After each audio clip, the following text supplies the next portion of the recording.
Student, welcome to St. Angel's online classes. As you know, we are working from home. Today we will learn 12th biology, chapter 7, evolution. Next lecture, lecture number 3, जिससे बेटा हम लोग share करेंगे about the evidence of evolution, मतलब evolution की क्या evidence हैं। तो बेटा कुछ तो पैलेंटोलॉजी है, मतलब स्टडी ऑफ फॉसिल। दूसरा है comparative anatomy and morphology. Next है मॉलिक्यूलर होमोलॉजी एंड आपका बायो जियोग्राफी। ये कुछ ऐसे एविडेंस है जिसके बेस पर आप बता सकते हो इवोल्यूशन हुआ है। तो हम बात कर रहे हैं बेटे कुछ टर्म्स अबाउट पैलेंटोलॉजी में क्या होता है, क्या हमें ऑब्जर्व करना है वो जानते हैं। अगर हम पैलेंटोलॉजी का मतलब जो फॉसिल्स होते हैं, क्या fossils found in the rocks.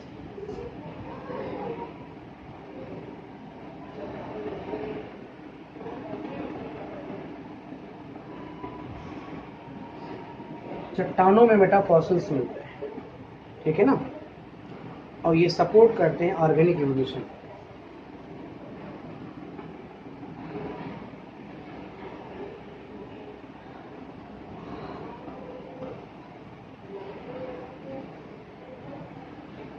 Point clear हुआ?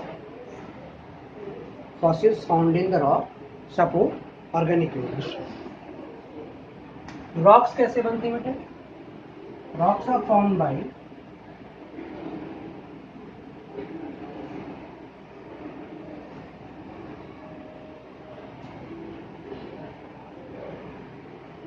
sedimentation. Rocks are formed by sedimentation and a cross section of the earth crust.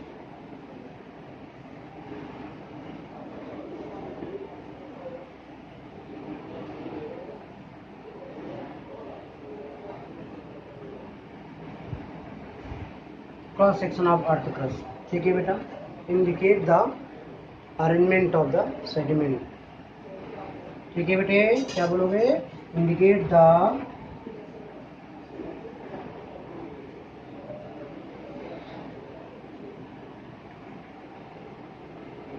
Arrangement of sediment, indicate the arrangement of sediment. बड़ी सीधी सी बात है बेटे, सेडिमेंटेशन होने से रॉक्स बनती हैं। अब आपको पता है कि भाई देखो ये इस तरीके से यहाँ पे कुछ मान लो फॉसिल्स पहले से, मान लो फॉसिल ए, फॉसिल बी, फॉसिल सी है। सेडिमेंटेशन होके वो आप कुछ पीरियड के बाद यहाँ पे फॉसिल डी है। ऐसे बेटा एक रॉक बन गया फॉसिल ई का, फॉसिल एफ का, फॉसिल जी का, जो जितना अब ये सबसे टॉप मोस्ट है, जो जितना टॉप मोस्ट है उतना रिसेंट जो ऑर्गेनिज्म है वो यहाँ मिलेगा, उससे पुराना यहाँ पे, सबसे ओल्डेस्ट वन जो होगा वो इस लेयर में होगा। इस तरीके से बेटा सेडिमेंटेशन के जरिए क्या होता है, जो भी ऑर्गेनिक जिस जनरेशन में रहे हैं उनकी स्टडी आप आराम से इनको खुदाई करके इनके फॉसिल को लेकर के कार्बन डेटिंग करके हम इनकी एज को बता सकते हैं। इसका मतलब क्या हो गया, नई लाइफ हमेशा जो अपीयर्ड होती है वो कहीं न कहीं पिछले लाइफ के अंदर मॉडिफिकेशन या इवोल्यूशन से होती है। दूसरा बात हम लोग एविडेंस करेंगे बेटा, एविडेंस मतलब बेसिकली किस बेस पर, कंपैरेटिव एनाटॉमी एंड मॉर्फोलॉजी। हम क्या करेंगे, ऑर्गेनिज्म की इंटरनल स्ट्रक्चर्स या उनके एक्सटर्नल अपीयरेंस के बेस पर इवोल्यूशन के एग्जिस्टेंस को बताएंगे। सबसे पहले हम बात करेंगे एक टर्म अबाउट होमोलॉजी। होमोलॉजी का मतलब एक्चुअली क्या होता है, आप बोलोगे रिलेशनशिप एमंग ऑर्गन्स ऑफ, क्या बोलोगे बेटा?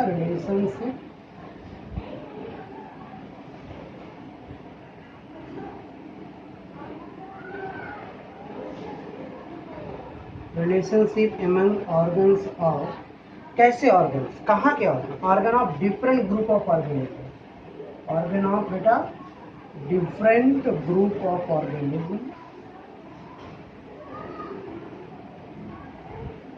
ठीक है, that show similarity,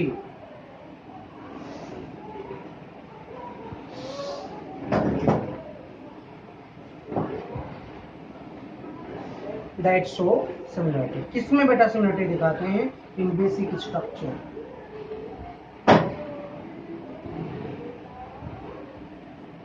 that show similarity in basic structure and embryonic development.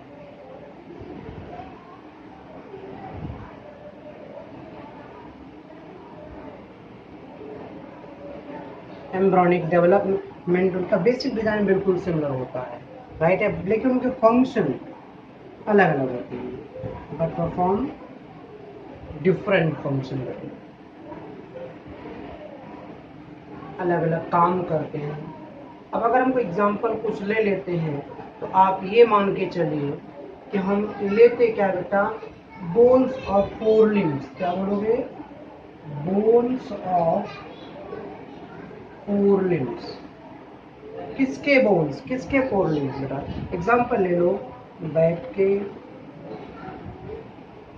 Birds की, ठीक है, व्हेल की, इन सभी के फोर लिम्स ले लो, इन सभी के फोर लिम्स में बेसिक डिजाइन में मतलब वहाँ पे क्या मिलेगा आप अच्छी तरीके जानते हो, में ह्यूमेरस मिलेगा, पहली बोन ह्यूमेरस होती है, रेडियस मिलेगा बेटे, अल्ना है,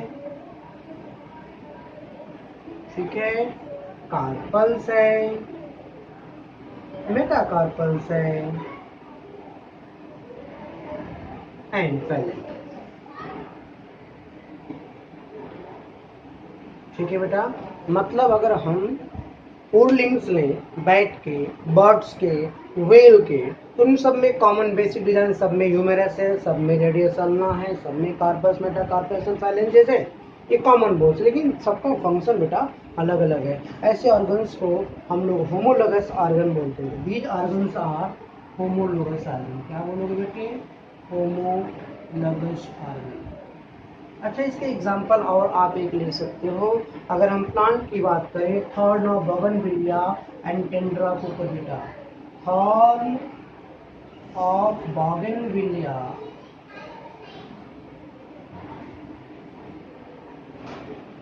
एंड कुकुरबिटा, इनके जो थॉर्न्स हैं वो लोग भी बेटा बेसिक डिजाइन उन सभी का सेम है, फंक्शंस डिफरेंट है, ऐसे ऑर्गन को होमोलोगस ऑर्गन कहा जाता है, ठीक है बेटे। अगर हम एक चीज और एग्जांपल ले सकते हैं, वो ले लें हार्ट ऑफ ब्रेन, ठीक है, क्या बोलो बेटा, heart and brains of vertebrates. तीसरा एग्जांपल मैं यहाँ लिख देता हूँ, heart and brain of vertebrate, ठीक है, ऐसे एक जनरल पॉइंट है बेटे। Now we have a topic analogy. Evidence में हम पैलेंटोलॉजी हम पढ़ चुके हैं बेटे, अब हमने कंपैरेटिव एनाटॉमी की हम बात कर रहे हैं। कंपैरेटिव एनाटॉमी में हमने होमोलॉजी शेयर किया है, अब हम जानेंगे अबाउट एनालॉजी। क्या बेटे, एनालॉजी मीन्स क्या, रिलेशनशिप अमंग ऑर्गन्स ऑफ, क्या बोलोगे बेटे, relationship among organs of different group of organisms, organs of different group of organisms, ठीक है बेटा, परफॉर्मिंग द सेम फंक्शन, काम तो सेम करेंगे, परफॉर्मिंग द सेम फंक्शन, काम एक जैसा करेंगे, मगर बेटा इनका स्ट्रक्चर्स अलग होगा, irrespective of structural difference, irrespective of structural difference, उन सभी का जो स्ट्रक्चर्स है वो डिफरेंट होगा। बड़ा सीधी सी बात, स्ट्रक्चर सेम डिफरेंट होगा मगर फंक्शन सेम होगा, ऐसे ऑर्गन को हम लोग बोलते हैं बेटा एनालॉगस ऑर्गन। क्या बोलते हैं my dear, analogous organ. Example में आप ले सकते हैं, जैसे हम ले लें eyes of octopus and those of mammals. क्या बेटे, eyes of octopus and those of mammals, mammals के और ऑक्टोपस के आईज का फंक्शन तो सेम है मगर उनका जो ऑरिजिन है वो डिफरेंट है। ऐसे आप ले सकते हो बेटा, wings of butterfly, wings of butterfly and those of birds, birds और बटरफ्लाई दोनों का फंक्शन तो सेम है मगर ऑरिजिन डिफरेंट है, इसलिए ध्यान रखिए बेटा। Flippers of whale and those of penguins, flippers of whale and those of penguins. इन दोनों का बेसिक डिजाइन जो है वो डिफरेंट है, मगर फंक्शंस क्या मिलते हैं बेटे, सिमिलर मिलते हैं। ऐसे ऑर्गन्स कहलाते हैं बेटे एनालॉगस ऑर्गन। एनालॉजी जो है वो रिजल्ट है कन्वर्जेंट इवोल्यूशन का, ध्यान रखिए बेटा। एनालॉजी इज रिजल्ट ऑफ किसके, कन्वर्जेंट इवोल्यूशन का रिजल्ट जो है वो एनालॉजी है, और डाइवर्जेंट इवोल्यूशन का जो रिजल्ट है वो होमोलॉजी होता है, ये हमने पहले बता रखा है।